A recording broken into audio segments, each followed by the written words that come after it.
Ladies and gentlemen, welcome back to the Indie Zone. This is Kathy, where we are continuing with our discussion of the criminal case, State of Idaho versus Brian C. Kohberger. In our last episode, you will recall that Mr. Kohberger appeared in court in Pennsylvania, where he was at the time, on January 3rd, 2023, and that following a brief hearing, he agreed not to fight extradition and that he would be returned to Idaho. The court, following that hearing, entered an order stating that he was to be returned to Idaho within 10 calendar days. Meantime, on that very day, January 3rd, 2023, back in Idaho, there were two documents that were filed in the public record. The first is a stipulation for a non-dissemination order. This is, in my opinion, a gag order. In looking at the contents of this, it's basically a motion. It's a stipulation that both sides are presenting to the court. And in it, the parties state that they stipulate to the issuance of a non-dissemination order prohibiting attorneys, investigators, and law enforcement personnel from making any extrajudicial statement, written or oral. That is an out-of-court statement. That is what extrajudicial means concerning this case. That is the state of Idaho versus Brian C. Kohberger, other than a quotation from or reference to, without comment, the public records of the court in this case.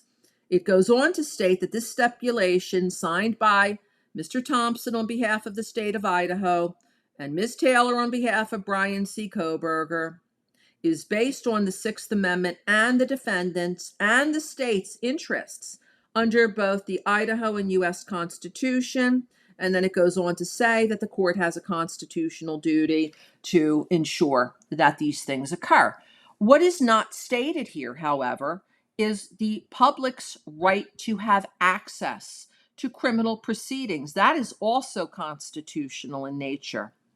And the issue here in this case is that while the parties, the attorneys, the investigators, law enforcement, are basically gagged from stating anything above and beyond what is quoted directly from the record, is that the record has precious little evidence regarding why the state of Idaho believes that Mr. Kohberger is the sole and the correct perpetrator of these crimes.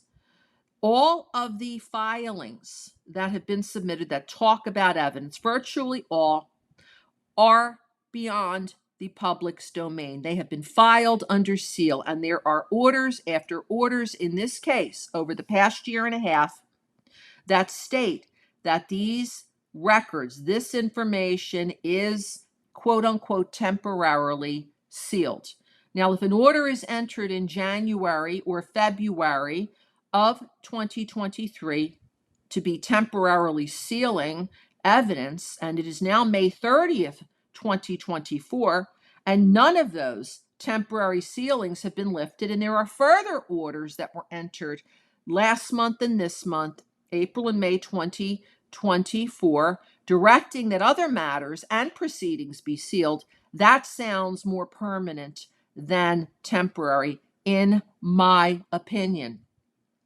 Adding to the confusion as to why Mr. Kohberger was arrested is the fact that while the investigation was being conducted up to the time of his arrest, the Moscow Police Department, unlike other police departments in the country, refused to release the 911 call, refused to release a transcript of the 911 call, refused to release a single still, much less a video, of suspect vehicle 1, amongst other evidence. So the public largely continues to remain in the dark regarding this case, in my opinion.